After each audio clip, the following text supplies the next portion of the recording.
네, 오늘은 마태복음의 몇 가지 말씀 가지고요. 성경 속에서 만나는 구원의 역사 마지막 제22과 하나님 나라를 완성하신 여자의 후손이라는 제목으로 말씀을 나누겠습니다. 요거 혹시 올려두신 거예요, 누가? 혼자 괜히 설렜죠, 제가. 아이고 기특하구나. 목사님이 힘내세요 이런 줄 알았더니 그 올려져 있었던 걸로, 내게 아닌 걸로 이렇게 알겠습니다. 중간 잠시 유통기한 지난 거 아니죠? 알겠습니다. 자, 지금 21주의 시간 동안 성경 속에 있는 구원의 역사에 대해서 우리가 쭉 이제 살펴보았고, 오늘 이제 그 마지막 결론에 해당되는 말씀을 보겠습니다. 처음에 목사님이 이 설교를 시작하면서 이 순서, 이 시리즈를 어쨌든 뭐라고 부르든지 시작하면서 하나님께서 하나님의 나라를 이 땅에 세우기를 원하셨다는 이야기를 처음에 시작했습니다. 하나님이 하나님 나라를 세우신다. 그래서 나라를 세운다, 하나님의 나라를 세운다고 했을 때는 거기에 우리가 나라의 기본 요소 하는 것처럼 세 가지의 이 요소가 다 들어갑니다. 그렇죠? 그래서 하나님의 백성들이 필요하고요. 하나님의 주권, 하나님의 말씀이 기준이 돼야 되죠. 그리고 하나님의 말씀을 따라 사는 백성들이 복을 받는 땅이 필요합니다. 그래서 주권, 영토, 국민 이렇게 우리가 보통 국가의 3대 요소라고 하는 그 요소들을 갖추고 있어요. 그래서 하나님께서는 이 땅에 하나님이 다스리는 나라, 하나님의 백성들이 있는 나라, 하나님의 백성들이 하나님 다스림 속에서 복받는 나라를 세우려고 처음에 세상을 창조하셨죠. 그래서 에덴 동산을 통해서 이제 하나님께서는 하나님의 나라를 이루어 가셨는데, 문제가 뭐예요? 죄가 들어오죠. 창세기 3장에 인간에게 죄가 들어옵니다. 그래서 하나님 나라가 어그러지고 훼손이 되고 말았습니다. 하나님과 인간의 관계가 틀어지고 단절이 되면서부터 모든 것들이 다 끊어지기 시작합니다. 하나님의 백성이었는데 마귀의 백성이 됐고요. 또 하나님의 말씀을 지킬 능력이 사라져 버렸습니다. 죄가 들어와서. 그리고 땅은 더 이상 그 백성들에게 복을 주지 않죠. 좋은 것을 내주지 않습니다. 그래서 수고하고 땀 흘려야 먹을 것이다, 그렇게 말하잖아요. 저주를 받게 됩니다. 근데 우리가 잘 알듯이 하나님은 그 사람을 포기하지 않으시고 또 하나님 나라를 세우는 것을 포기하지 않으셨어요. 그래서 우리가 지난 21번의 시간 동안에 이 포기하지 않으시는 하나님의 모습을 살펴보았습니다. 여러 번 계약을 맺는 것으로도 이야기를 했고, 기회를 주시는 것으로도 이야기를 했고, 용서하시는 것으로도 이야기를 했고, 참견하고 도와주고 계속해서 함께 하시는 걸로도 하나님이 얼마나 이 땅에 우리들과 하나님 나라를 이 땅에 세우기를 원하시는지를 여러분께 말씀을 드렸습니다. 기억이 나셨으면 하고요. 그래서 하나님께서는 그러면서 그 시작점 창세기 3장에 무슨 약속을 하셨냐면, 여자의 후손이 저 마귀 뱀의 머리를 부셔버릴 것이다, 그런 날이 올 것이다 라고 여자의 후손을 약속하시면서, 이게 무슨 얘기라고 그랬어요? 단순히 그냥 그렇게 얘기하신 게 아니라 하나님 앞에 사람도 뱀도 마귀도 다 잘못을 했는데 하나님이 인위적으로 일부러 하나님이 사람 편에 함께 서서 우리가 너희를 이길 거야, 너를 이길 거야 라고 하나님이 편들어 주시는 장면이 바로 여자의 후손을 약속하시는 장면이라 그랬어요. 하나님은 내 편이 되어 주셨고, 내가 잘못했지만, 내가 죄인이지만 하나님은 하나님이 붙잡아 주셨다는 거죠. 그래서 지난 21번의 시간 동안 그 나와 함께 하시는 하나님, 내가 죄인이고 못났고 연약하고 나는 항상 배신하고 나는 하나님 앞에 이것도 안 되고 저것도 안 되는 거지만 하나님은 끝까지 나를 붙잡으시고 함께 저 마귀와 싸워주시는 것을 우리가 성경을 통해서 보았습니다. 기회를 주셨죠. 아담, 노아, 아브라함, 모세 이런 사람들을 통해서, 다윗 이런 사람들을 통해서 하나님은 끊임없이, 나중에는 이스라엘이라는 나라를 통해서 하나님은 이 일들을 계속해서 해오셨지만, 그러나 지난 시간까지 우리가 본 건 뭐예요? 결론은 뭐다? 인간은 결국에 어떻게 했어요? 성공했어요? 실패했어요? 인간은 실패했습니다. 인간의 역사는 실패의 역사였어요.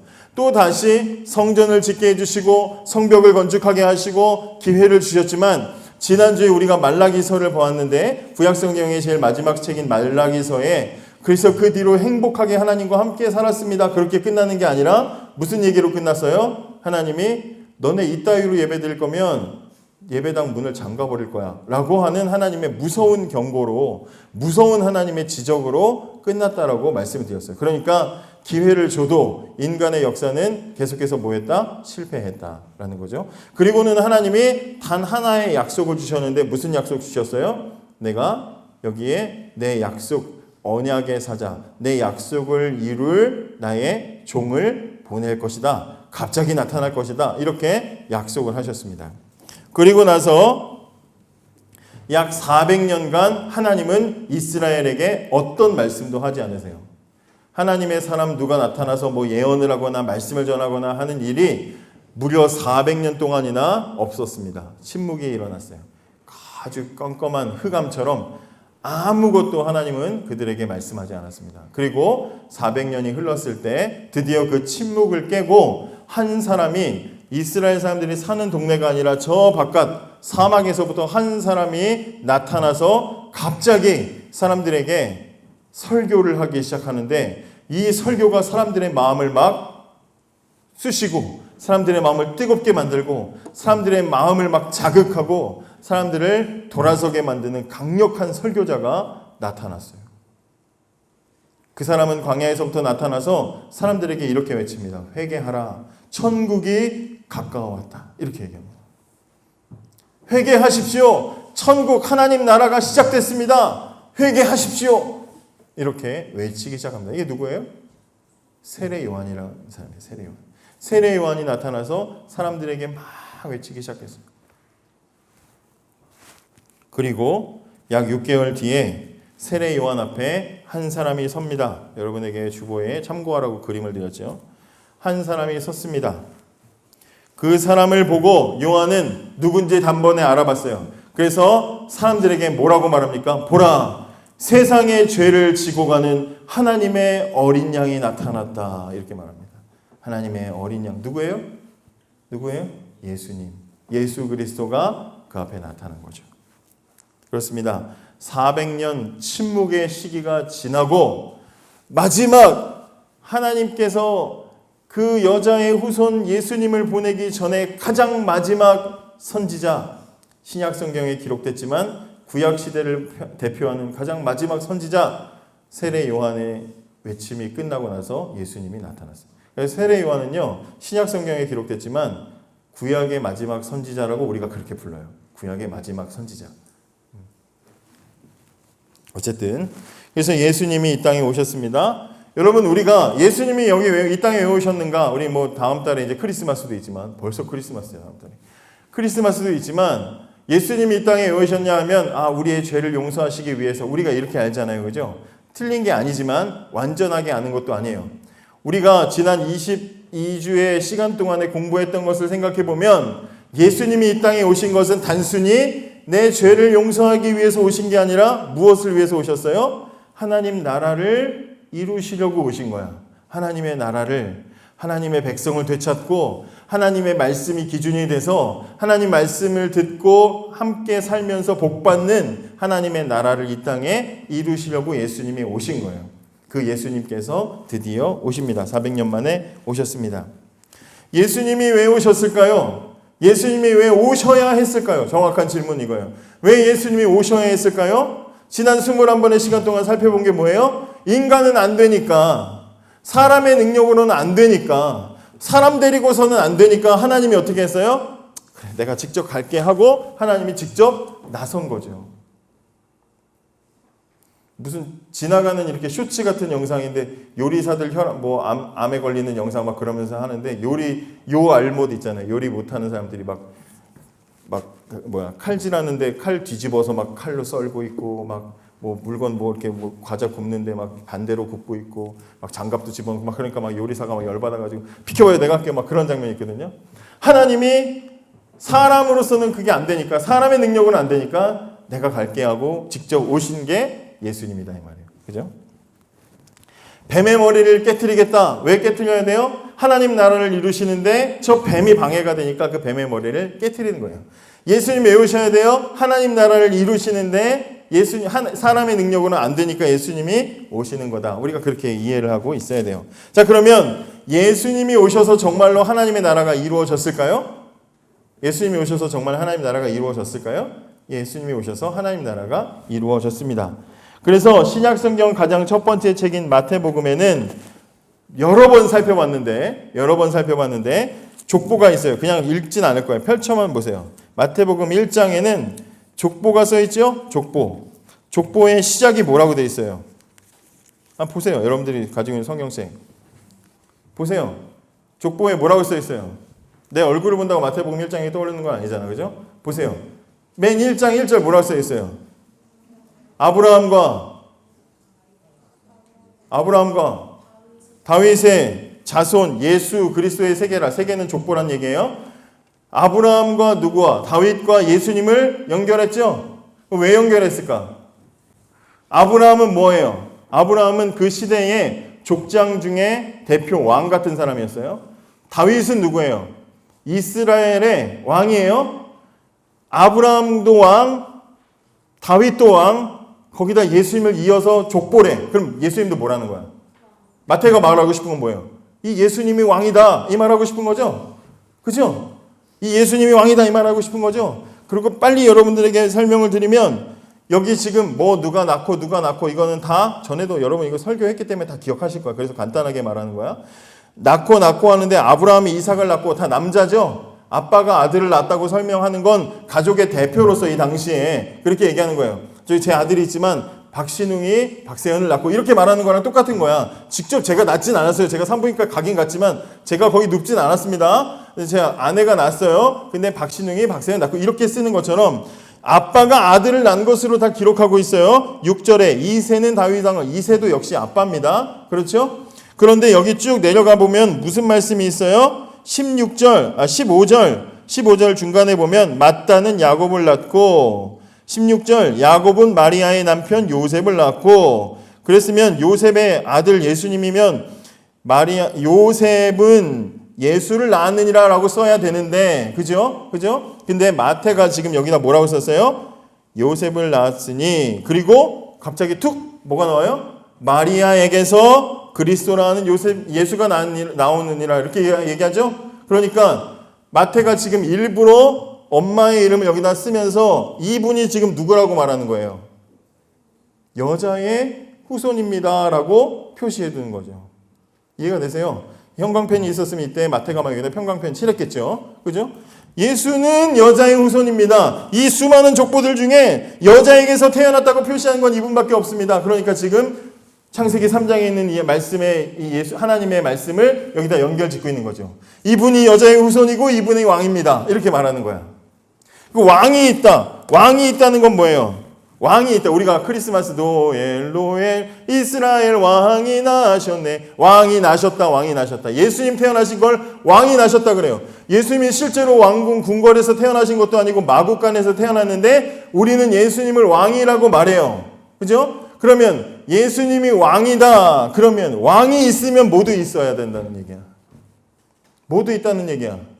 백성도 있다는 얘기지. 그래서 오늘 우리가 읽은 주보의 말씀에 보면 21절 마태복음 1장 21절에 예수님은 뭐예요? 자기 백성이 있다는 말이야. 그죠? 예수님이 왕이면 백성이 있고 그 백성과 그 왕이 함께 있는 그곳이 뭐예요? 나라야. 그죠? 그러니까 예수님이 이 땅에 왕으로 이 땅에 오셨다는 얘기는 이 세상에 예수님이 다스리는 백성이 있고 이 세상이 곧 뭐가 된다는 거예요? 하나님의 나라가 된다는 얘기죠. 그래서 세례 요한이 예수님 오시기 전에 뭐라고 외친 거야? 회개하라 천국이 가까이 왔다라고요. 왔다. 예수님이 마치 하나님 나라를 이 땅에 쫙 하고 가지고 오는 것처럼. 무슨 말인지 아시겠어요? 마태복음 지금 그걸 그리고 있다고요. 그래서 신약 성경이 하고 싶은 말은 뭐예요? 왕이신 주님과 그의 백성인 우리들과 그 나라가 성장하는 이야기가 신약 성경이죠. 그죠? 그게 신약 성경인 거예요.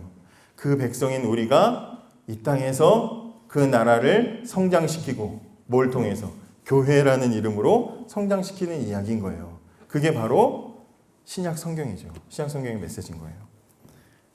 그래서 이걸 또 하나의 개념으로 보면 구약 시대에 하나님은 이스라엘 백성들을 다스리셨는데 어떻게 다스리셨냐면 그 백성과 함께 하셔서 다스리셨어요.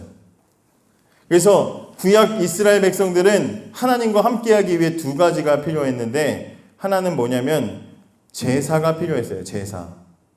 따라해보세요. 제사. 또 하나는 성전이 필요했어요. 성전. 하나님이 이스라엘 백성들을 다스리시고 함께 하시기 위해서는 제사와 성전이 필요했어요. 구약 시대에. 자, 제사는 뭐 하는 거예요? 짐승의 피를 바쳐서 1년에 한 번 뭐 하는 거예요? 우리에게 있는 죄를 용서받는 게 제사죠. 죄 용서가 필요했어요. 하나님과 함께 하려면. 하나님은 거룩하시니까 우리의 죄 용서가 필요했어요. 그래서 하나님과 함께 하려면 반드시 제사가 필요합니다. 또 하나 뭐가 필요했어요? 성전이 필요했어요. 성전은 뭐예요? 실제로 하나님이 거기서 진짜 방 몇 평, 뭐 36평에 하나님 사시는 게 아니라 성전은 뭘 상징한다고 제가 몇 번 얘기했는데 성전은 뭘 상징해요? 하나님이 거기에 함께 계시는 것을 상징해요. 그래서 이스라엘 나라는 이스라엘 백성들이 사는 그곳은 사는 마을의 한 가운데에 중심에 성전이 있고 그래서 이 중심에 계신 하나님이 우리들을 다스리신다. 이런 상징을 하는 게 성전이라 그랬어요. 그래서 이스라엘이 망했을 때도 성전이 망한 것을 기준으로 봤고 이스라엘이 다시 회복한 것도 성전이 다시 회복되는 것으로 봤지요. 그죠? 몇 번의 시간 통해서 이야기했잖아요. 뭐가 있었다고요? 하나님이 다스리시는 이스라엘은 제사와 성전이 있었습니다. 그런데 이건 유한해. 성전도 전쟁 나면 무너졌어. 그죠? 완전하지 않아요. 영원하지 않았어. 제사도 마찬가지예요. 1년에 한 번 짐승을 잡아가지고 대제사장이 하나님 계신 지성소 안으로 들어가서 피를 바치면 1년 동안은 그 죄를 용서받지만 내년에 또 해야 돼. 그러니까 이건 뭐예요? 유한했다는 거야. 제사를 계속 매년 드려야 돼. 짐승도 매년 바쳐야 돼. 자, 그런데 이것이 신약으로 넘어오면 어떻게 돼요? 예수님을 통해서 완벽하게 이루어져요. 완벽하게 이루어집니다. 어떻게 이루어져요? 예수님께서 어떻게 하셨어요? 우리를 구원하셨어요. 또 우리와 함께 계셨어요. 그래서 예수님이 오셔가지고 십자가에서 죽으셔서 자신을 제물로 바치셔서 우리를 구원하셨는데 그 뒤로 예수님이 내년에도 또 내가 십자가에 매달릴게 안녕 그러지 않으셨죠? 십자가에서 한번 죽으심으로 더 이상 제사가 필요 없어졌어요. 그죠? 그 다음에 예수님은 우리와 함께 계셨어요. 함께 계셔요. 그래서 그 예수님의 이름 다시 주보에 성경을 보세요. 성경을 보면 맨 첫 번째 마태복음 1장 21절 아들을 낳으리니 그 이름을 예수라 하라. 이는 그가 자기 백성을 저희 죄에서 뭐해요? 구원할 자. 뭐 했다는 거예요? 제사죠, 제사. 우리를 구원하신 분. 그죠? 그 다음에 그 밑에 23절 읽어보세요. 23절. 보라. 크게 읽어보세요. 시작.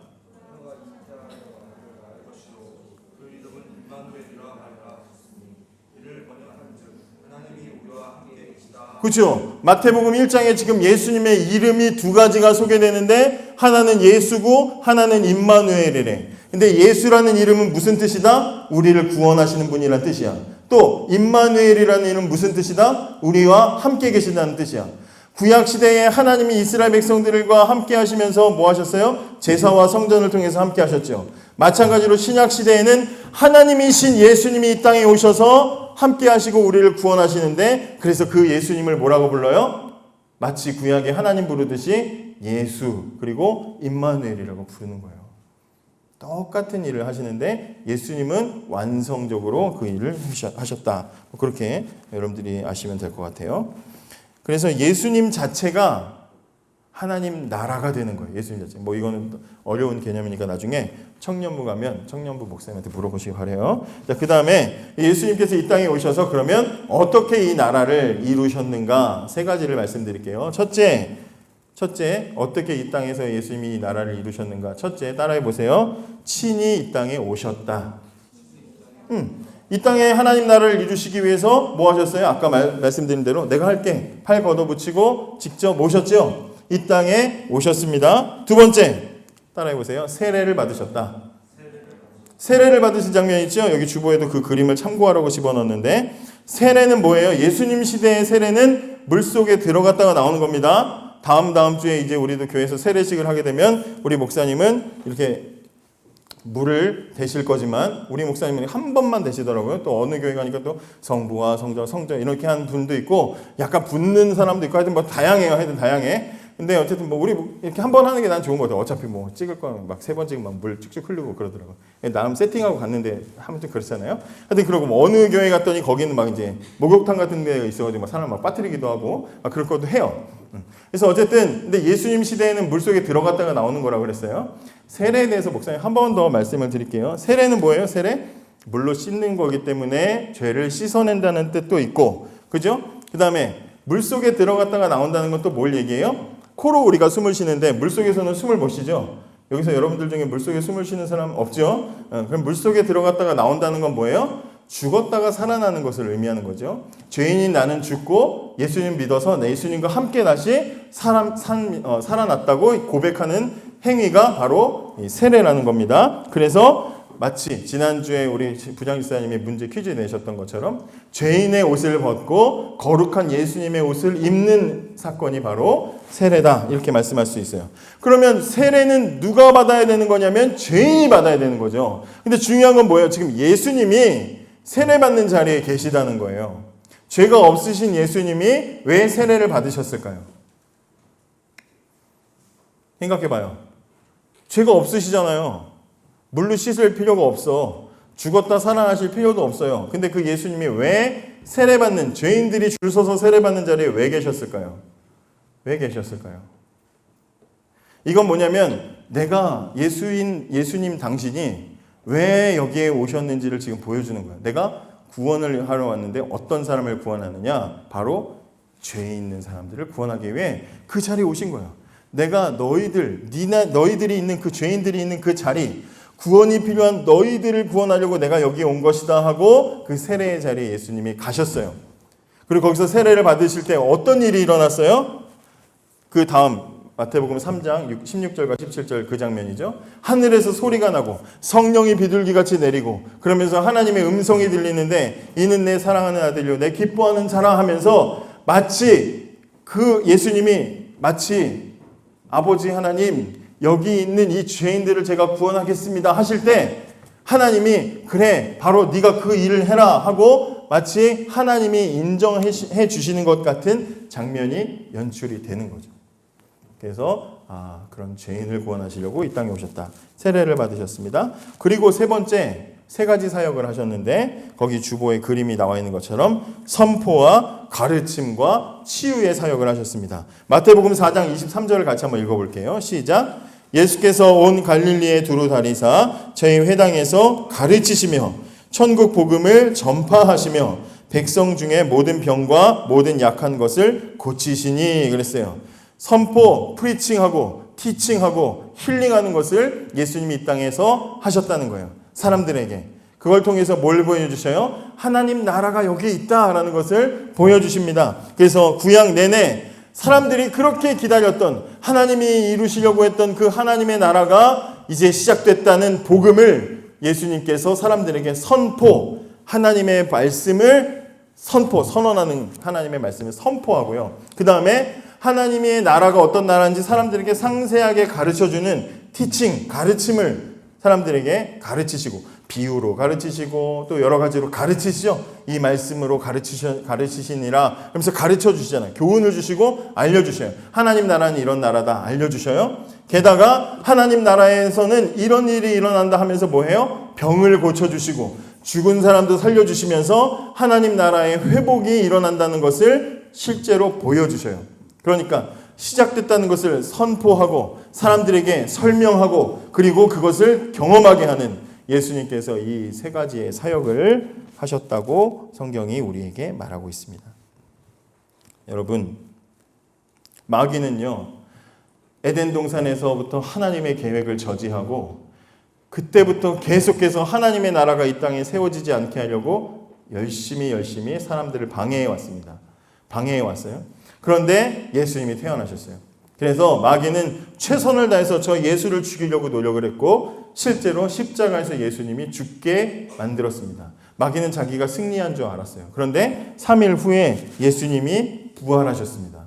알고 봤더니 예수님이 십자가에서 죽으신 사건은 마귀가 사람들을 선동해가지고 죽인 일이 아니고 마치 구약시대에 1년에 한 번 제사장이 죄를 하나님께 용서받는 것처럼 예수님이 달리신 십자가는 완전히 하나님의 백성들이 그 죄를 용서하시기 위해서 하신 제사였다는 것을 뒤늦게 깨닫게 되는 거예요. 마귀가 뒤통수를 한 대 맞고 예수님이 죽으시고 부활하신 사건을 통해서 마귀의 머리는 완전히 깨트려지고 패배하게 되는 치명적인 패배를 맞게 되는 겁니다. 하나님의 백성들은 회복되고 하나님의 통치가 시작되었고 하나님의 나라가 회복되기 시작했습니다. 하나님이 하시는 일이기 때문에 하나님의 말씀이고 하나님이 하신 계획이기 때문에 반드시 완성이 되실 거지만 그러나 지금 하나님의 나라는 지금도 어떻게 돼요? 서서히 완성되어 가고 있어요. 사람은 목사님이 지금부터 한 30kg 다이어트 해야지 계획을 세우고 왜 웃어요? 계획을 세우고 앞으로 2년 계획을 잡고 PT도 받고 해야지 하다가 정말 최애의 음식을 만나서 계획이 깨질 것 같아요? 안 깨질 것 같아요? 3일 안에 깨질 수도 있겠죠. 그냥 피자만 먹고 그러면서 깨질 수 있겠죠. 사람의 계획은 안 될 수 있어요. 그런데 하나님의 계획은 한번 세우시면 반드시 이루어집니다. 실패가 없어요. 완성까지 갑니다. 그래서 하나님은 하나님 나라를 예수님을 통해서 시작하셨기 때문에 완성을 이루실 거예요. 그런데 예수님께서는 그 일에 누구를 부르셨어요? 우리를 동참시키셨어요. 그게 교회예요. 교회. 그래서 예수님이 우리에게 마지막 명령을 남기셨는데 한번 이 성경만 하나 찾아보고 끝낼게요. 마태복음 28장 18절에서 20절. 마태복음 28장 18절에서 20절. 마태복음 28장 18절에서 20절. 찾았습니까? 네. 찾았어요? 같이 한번 크게 읽어볼게요. 시작. 예수께서 나와 일러 가라사대 하늘과 땅의 모든 권세를 내게 주셨으니 그러므로 너희는 가서 모든 족속으로 제자를 삼아 아버지와 아들과 성령의 이름으로 세례를 주고 내가 너희에게 분부한 모든 것을 가르쳐 지키게 하라. 볼지어다 내가 세상 끝날까지 너희와 항상 함께 있으리라 하시니라. 아멘. 예수님이 하늘로 올라가시기 전에 제자들에게 마지막으로 뭐라고 하셨어요? 예수님은 하나님 나라를 이 땅에 시작하시면서 그리고 이제 하늘로 올라가셨어요. 하늘로 올라가시면서 뭐라고 얘기하셨어요? 하나님 나라를 사람들에게 열심히 전해라. 하나님의 나라를 그래서 하나님의 백성들이 많아지도록 해라 라고 예수님이 이 명령을 내리셨어요. 그 명령은 지금 우리들에게까지 이어져 오고 있는 겁니다. 그래서 예수님은 가시고 대신 우리에게 누굴 보내셨어요? 우리 안에 계시는 하나님 성령님을 우리에게 대신 보내셨죠. 성령님을 보내시고 그리고 사도행전을 보면 어떤 게 일어나요? 교회가 형성이 돼요. 그죠? 우리처럼 이렇게 믿는 사람들이 모여서 함께 예배하고 함께 복음을 전하고 그러면서 하나님 나라가 교회를 통해서 점점 확산이 되고 성장하게 되는 거예요. 언제까지? 주님이 다시 오시는 그날까지. 그래서 우리가 해야 될 사명은 하나, 뭐예요? 하나님의 백성들이 더 많아지도록 복음을 전하는 거예요. 우리를 통해서 그 일들이 이루어지기 원합니다. 그 일 과정 속에 우리가 있는 거예요. 우리가 지난 22번의 시간 동안 하나님께서 이 땅에 베푸신 구원의 역사를 보았고 그 구원의 역사의 끝에는 나도 거기에 지금 동참하고 있구나라는 사실을 배우게 되었습니다. 그럼 이제 우리가 뭐 해야 됩니까? 열심히 하나님 나라를 전해야 되는 거죠.